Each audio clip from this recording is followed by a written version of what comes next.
안녕하세요. 으뜸 여러분, 잘 지내셨습니까? 내일 있을 마디 예배 같이 준비하겠습니다. 내일 할 설교는요, 사실은 어제 연합 예배 때 했던 설교예요. 다시 하는 이유는 꼭 이 말씀을 같이 나누고 싶은데 어제 와서 설교를 들으신 분이 몇 명 되지 않습니다. 그래서 내일 다시 한번 하려고 합니다. 한번 들으신 분들은 복습한다 생각하시고 들으시면 좋겠습니다. 본문은 열왕기하 4장 1절에서 17절이고요.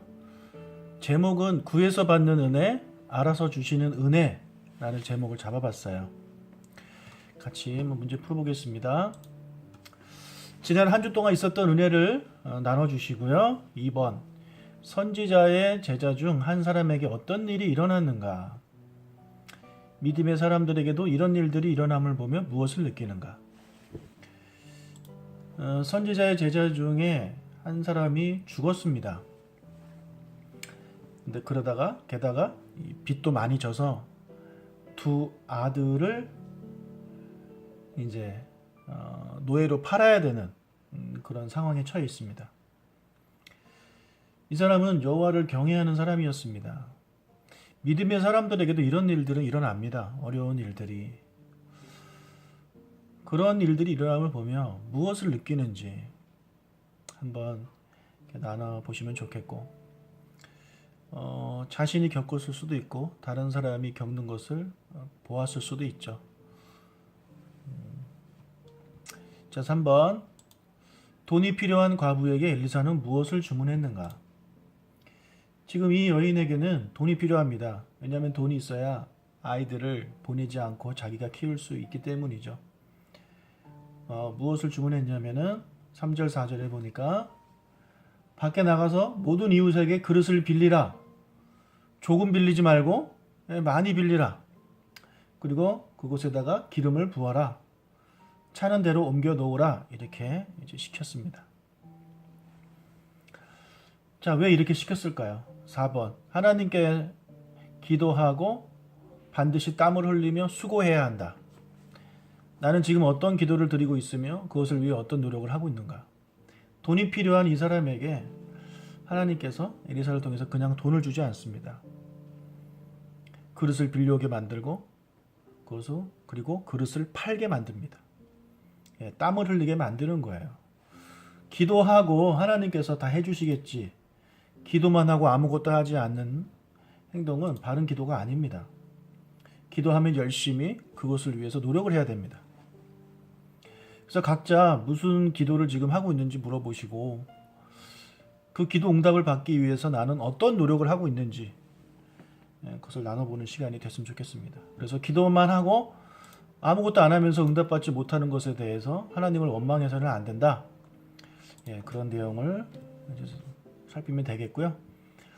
이제 두 번째 여인이 나오는데, 두 번째 여인은 이제 귀부인이에요. 5절을 보면 5번, 귀부인은 엘리사를 위해서 무엇을 하였는가?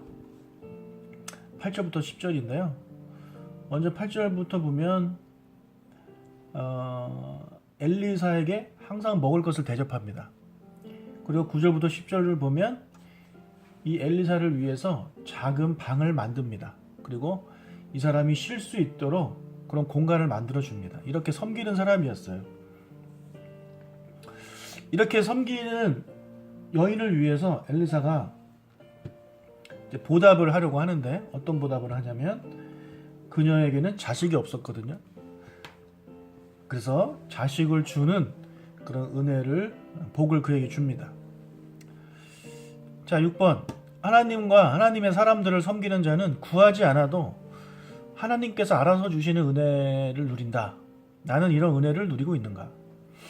두 번째 여인인 이 귀부인의 그런 일들을 통해서 우리가 깨닫게 되는 것이 이것이거든요. 하나님과 하나님의 사람을 잘 섬기는 사람은 굳이 구하지 않아도 하나님이 주신다는 거예요. 굳이 구하지 않아도. 이 말씀은 우리 지난번에 마태복음 10장 42절에서 했던 말씀, 그것이 이제 적용되는 겁니다. 누구든지 제자의 이름으로 이 작은 자 중 하나에게 냉수 한 그릇이라도 주는 자는 내가 진실로 너에게 이르노니 그 사람이 결단코 상을 잃지 아니하리라. 예, 복음 전하는 자에게 냉수 한 그릇이라도 주는 자는 그 사람은 절대로 상을 잃지 않는다라고 말씀하셨잖아요. 그들에게 상을 주신다는 얘기거든요. 그러니까 이 여인이 지금 엘리사를 섬기고 있잖아요. 엄청나게 잘 섬깁니다.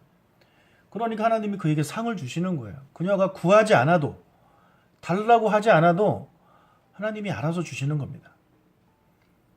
이런 은혜를 나는 누리고 있는지, 이런 은혜를 누리려면 어떻게 해야 됩니까? 예, 잘 섬겨야 돼요. 하나님을 잘 섬겨야 되고 사람을 잘 섬겨야 돼요. 그렇게 살고 있는지를 한번 돌아보는 시간이 됐으면 좋겠고요. 자, 이렇게 하나님께 은혜를 받는 방법은 첫 번째 기도에서 받는 것이 있고, 두 번째 남을 섬김으로, 하나님을 섬김으로 받는 은혜가 있어요. 이 이야기가 내일 설교의 핵심 내용입니다. 7번 오늘 설교를 통해 깨달은 것이나 받은 은혜가 있다면 나눠보자. 여러분, 이 마디 모임은요, 절대 여러분이 설교를 하시거나 여러분이 가르치시면 안 됩니다. 여러분은 그냥 가이드 하시는 분이에요. 여러분들이 다 이야기하고 다 맛보고 그러면 안 돼요. 절대. 사람들에게 물어보시고 사람들이 대답하게 만들어야 돼요. 사람들이 물어보는데 대답을 안 한다? 그럼 어떻게 해야 됩니까? 대답을 안 하니까 내가 또 해버려요? 아니에요. 그럼 또 다른 질문을 던지는 거예요. 이 질문이 그냥 메인 질문이라면 이 질문에 대한 답을 얻기 위해서 다른 질문들, 사이드 질문들을 하나씩 던져가지고 사람들로 하여금 입을 열게 만드는, 그게 진짜 훌륭한 으뜸입니다. 사람들로 하여금 입을 열게 만드는, 여러분들이 입을 열면 안 되고. 그래서 가르치려고 하지 마시고 절대로 성도들의 그런 입을 열게 하셔야 돼요. 왜냐하면 성도들도 이 설교 다 듣거든요. 다 들었는데 여러분에게 또 들으면 되겠어요? 안 되죠. 그들이 설교를 듣고 느낀 것을 이야기하게끔, 그리고 어떻게 살아야 되겠다 결단하게끔 만드는 것이 중요합니다. 그렇게 해주시고 계시죠? 나중에는 제가 한번 성장반이 끝나면 마디 앱에 제가 한번 참석해서 으뜸들이 어떻게 하는지 한번 지켜볼까 이런 생각도 하고 있는데, 그럼 부담스러우시겠죠? 설마 여러분 제가 이렇게 보내드린 거 안 보는 건 아니시죠? 꼭 보셔야 됩니다. 이거를 보신 분들 제가 한번 체크해 볼게요. 이거를 보신 분들은 저한테 카톡으로 답장을 보내주세요. 개인적으로. 목사님 잘 보았습니다. 이렇게. 이것을 안 보내신 분은 안 보신 분입니다. 아시겠죠?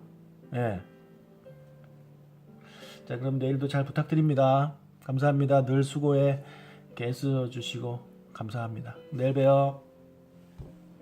카톡 꼭 보내주세요.